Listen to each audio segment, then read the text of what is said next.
Oke, Assalamualaikum warahmatullahi wabarakatuh. Perkenalkan, nama saya Anindya Sandi Pradana dari kelas B Aurkom dengan NIM 14882300100. Oke, di sini saya akan menjelaskan tentang prediksi branch dengan dosen pengampu saya, Pak Agus Hermanto, Eskom, MMT, ITIL, Kobit, SFG.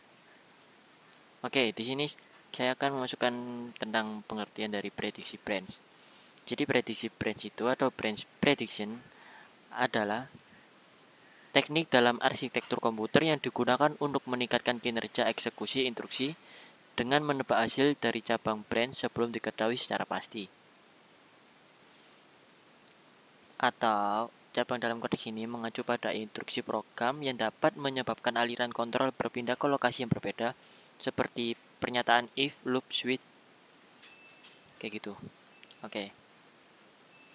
Nah, di sini ada jenis-jenis prediksi cabang. Yang pertama ada predik statis, predik dinamis, yang menjelaskan tentang 1 bit prediktor, 2 bit prediktor. Apa sih predik statis itu? Nah, jadi di sini saya akan menjelaskan predik statis. Jadi predik statis itu teknik ini menggunakan aturan tetap untuk memprediksi arah cabang, seperti selalu memprediksi bahwa cabang akan diambil atau tidak diambil. Ini mudah diimplementasikan, tetapi tidak akurat untuk sebagian besar pola cabang.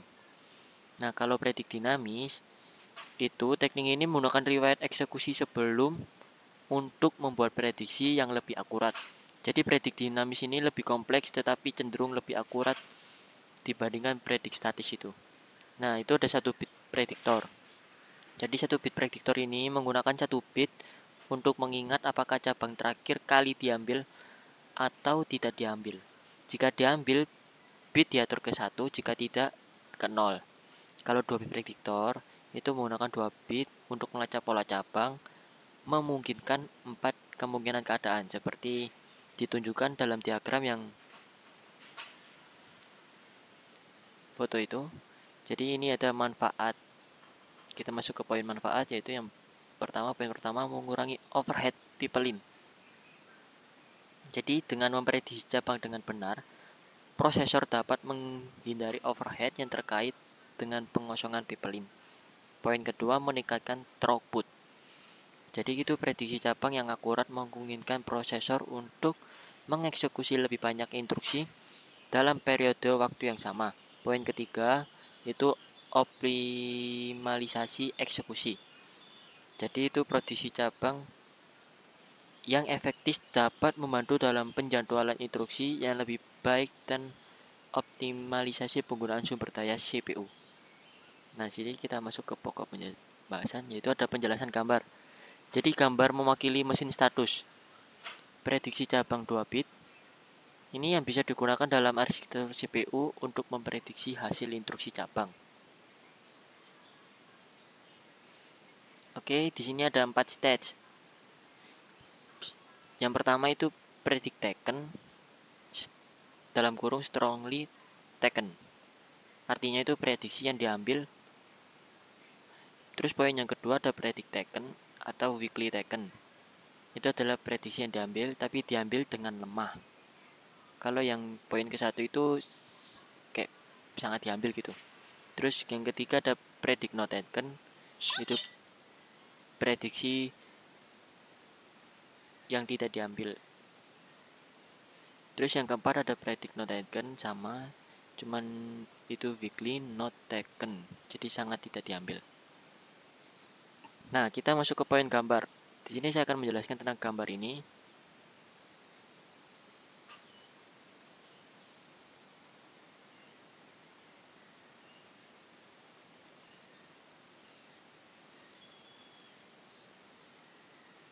Sebentar. Di situ ada predict taken, yang strongly taken. Jadi taken itu tetap dalam kondisi yang sama. Kalau not taken, pindah ke prediksi yang diambil. Jadi pindah ke predict taken. Terus yang predict taken, weekly taken itu diambil, takennya diambil, pindah ke prediksi ya predict taken atau strongly taken. Terus yang tidak diambil itu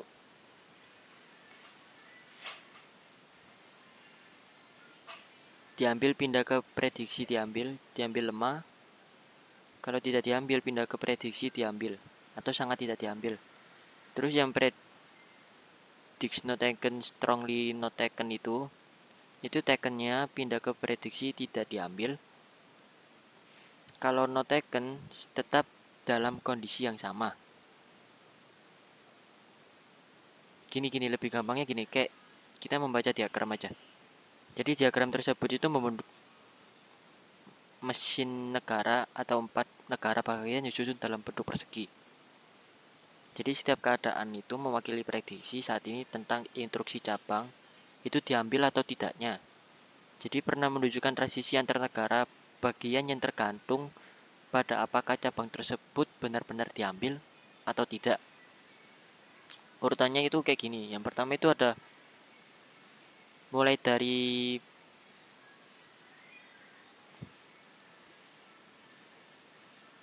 predict taken atau sangat diambil.